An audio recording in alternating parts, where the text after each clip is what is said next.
There is a level of discipline so powerful, it transforms ordinary people into forces of nature. Today you will discover how an unbreakable identity is forged. Share what discipline you wish to master, and join the path of stillness. There is a kind of discipline so sharp and unwavering that people who witness it momentarily forget to breathe. A discipline that feels less like human effort and more like an ancient force returning to life. You have seen someone like that before.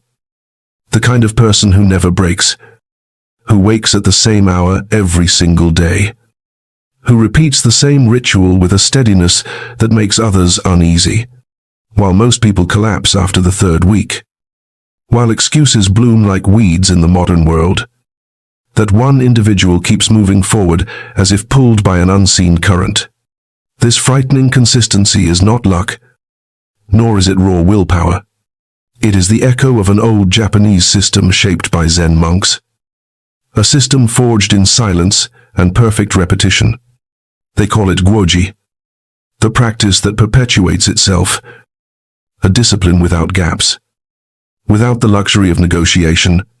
In an age where distractions split our attention into fragments, this kind of steadiness feels almost supernatural. Yet the truth is far more grounded and far more terrifying. Once you understand how guoji reshapes the mind, you realize that unshakable discipline is not a gift, but a transformation.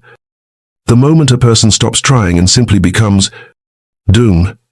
The awakening began with a man named Raphael, a brilliant programmer whose life looked successful from the outside, but was quietly crumbling under the weight of habits he could never keep. Every attempt followed the same tragic rhythm. On Monday, he felt unstoppable, filled with bright promises about a new routine. By Wednesday, he began the first mental negotiation, whispering that skipping once was harmless. By Friday, he surrendered completely. And on Sunday, he crafted hopeful lies about the coming week. He tried apps, charts, rewards, partnerships, anything that might hold him together. Yet everything failed for the same hidden reason. He was not fighting laziness. He was fighting the architecture of his own brain, a system wired to protect comfort and resist transformation. This cycle mirrors the struggle of countless people today, caught between ambition and an exhausted mind shaped by constant distraction. But Raphael's life changed the day he discovered why Zen monks could meditate for 800 years without missing a single dawn. It was not strength or stubborn will. It was something deeper, something that would demand the death of the self he thought he understood. This was the beginning of his true awakening. Dung. In the temples of Zen, Raphael found the secret that shattered everything he believed about discipline. The monks lived by a rule called guoji, a simple phrase meaning continuous practice without gaps. Yet its impact was anything but simple. Since the 13th century, at exactly 3:30 every morning, a bell rings and every monk rises, not earlier, not later, and never with a question lingering in the mind.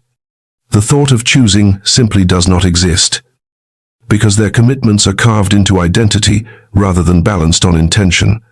The human brain divides promises into two realms, reversible and irreversible. Reversible commitments invite negotiation, hesitation, excuses. Irreversible commitments transform into identity and therefore cannot be debated. Zen monks take vows publicly, witnessed by their community, binding their behavior to something far older and larger than themselves. Failure would mean losing status, and the primitive brain still treats that as a threat to survival. Raphael understood at last why his private promises had failed. So he declared publicly that he would meditate 20 minutes at 5 a.m. every day for 90 days. People mocked him, doubted him, pushed him, yet their scrutiny became fuel, and his identity began to shift. Dung. But even with the weight of a public declaration shaping his new identity, Raphael soon realized that the real enemy lived inside his own body. Each dawn, when the alarm struck 5 a.m., his mind erupted with the same familiar whispers, insisting he was tired, That one missed day would not matter. Public pressure had silenced negotiation, but biology still fought fiercely. That was when he discovered the monk's second principle, the power of non-negotiable hours every day. Ordinary people waste precious mental energy choosing when to act, morning or night, now or later, before or after work. Each choice drains the brain of glucose meant for execution. Raphael saw that indecision was not small. It was sabotage. So he fixed the hour permanently at 5 a.m. Not because he loved early mornings, but because the world was asleep and excuses could not find him there. The first week was a storm of resistance. His body craved the old pattern like a familiar refuge. Yet by the second week, something subtle shifted. He began waking minutes before the alarm, as if his body were learning a new rhythm. Soon, his feet touched the floor before his thoughts even formed. Dung. Yet even with the hour locked in place, Raphael discovered another crack in his system, a quieter negotiation hiding beneath the surface. He no longer questioned when to practice, but now his mind questioned what to do. Some mornings he chose meditation, other days reading, sometimes a few push-ups. Each variation felt harmless, even productive. But it opened a door the monks had warned about. Variety, despite its charm, is where consistency goes to die. Every small choice invites the old self to whisper alternatives, to reshape the ritual until the core is lost. Zen master Dogen taught that true transformation requires forms, a fixed sequence repeated until the mind surrenders completely. Musicians know this. Soldiers know this. Dancers know this. Mastery comes not from novelty, but from unbroken repetition. So, Raphael locked down everything. 20 push-ups, 10 minutes of meditation, 10 minutes of reading, always in the same order, with the same silent timer guiding him. Friends called him robotic. His girlfriend said he was becoming rigid, but they misunderstood the purpose. Rigidity was not a flaw, but a doorway. By the third week his mind rebelled. By the fourth, something inside him broke open. The resistance began to fade. Dung. Then reality struck. The kind of chaos no routine can fully predict. On the 35th day, Raphael caught the flu, his body heavy and burning. On the 40th day, he boarded a plane for work. Trapped in airports and meetings from dawn until night, these were the moments that had broken him in the past. The moments that break almost everyone. Sickness becomes an excuse. Travel becomes a pause. One pause becomes a gap. And a gap becomes the grave where discipline is buried. But Raphael had learned a truth the monks carried for centuries. Practice does not demand perfection. It demands continuity. A river is still a river, even when reduced to a thin thread of water, as long as it never stops flowing. Stop once, and its identity ends. So, Raphael refused the gap. He did push-ups in an airport bathroom, ignoring the strange looks. He meditated in the back of an Uber, letting the hum of the engine replace the temple bell. He read on the plane with a fever simmering behind his eyes. Nothing was perfect, but everything carried him forward.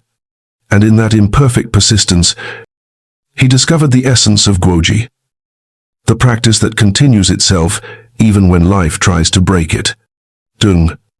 Still, discipline is not defeated by sickness or travel nearly as often as it is destroyed by the unexpected. The small disasters that strike without warning. A child wakes, crying. The car refuses to start. A supervisor demands extra hours. And suddenly the mind slips back into its oldest instinct, choosing the path of least resistance. The mistake is always the same. People wait until chaos arrives before deciding how to respond. And decisions made under stress crumble instantly. Zen monasteries have survived wars, earthquakes, and famine without missing a single dawn of practice because they never decide in the moment. When the meditation hall floods, they move to the dining hall. When the dining hall burns, they sit in the courtyard. No meeting, no debate, only execution. Inspired by this, Raphael created his own catalogue of obstacles. For rain, he would train in the garage. For guests, he would slip into the bathroom at 5 a.m. For a hangover, he promised at least 2 push-ups. 1 minute of meditation. 1 page of reading. When X happens, I do Y. Decisions written before life could twist them. A Yale researcher found that such pre-made choices protect the prefrontal cortex, preserving willpower for action instead of argument. Raphael felt this truth settling into his bones. Certainty replaced fear. Dung. By day 90, Raphael was no longer forcing himself through a ritual. He had become the kind of person who could not live without it. His friends whispered that his discipline was unsettling, even unnatural, but he understood that such discomfort was a sign he had crossed the threshold. True discipline is not about performing an action every day. It is about transforming into someone for whom the action is the only natural state. This is the essence of guoji, a merging of identity and practice until negotiation disappears entirely. The lesson for our everyday lives is simple yet profound. We do not rise to the level of our goals.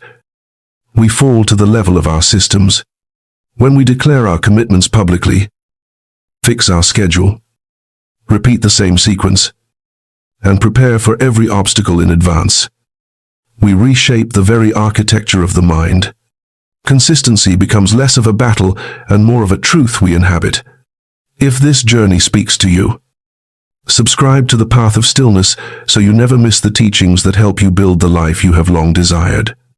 Moi book, cham rai se dun ban den fien ban, kien den nut ko chin min, ban quen thug veken, the Path of Stillness, nim kam sao chep, su dung lai noi, dung neo chua shin feb, dung.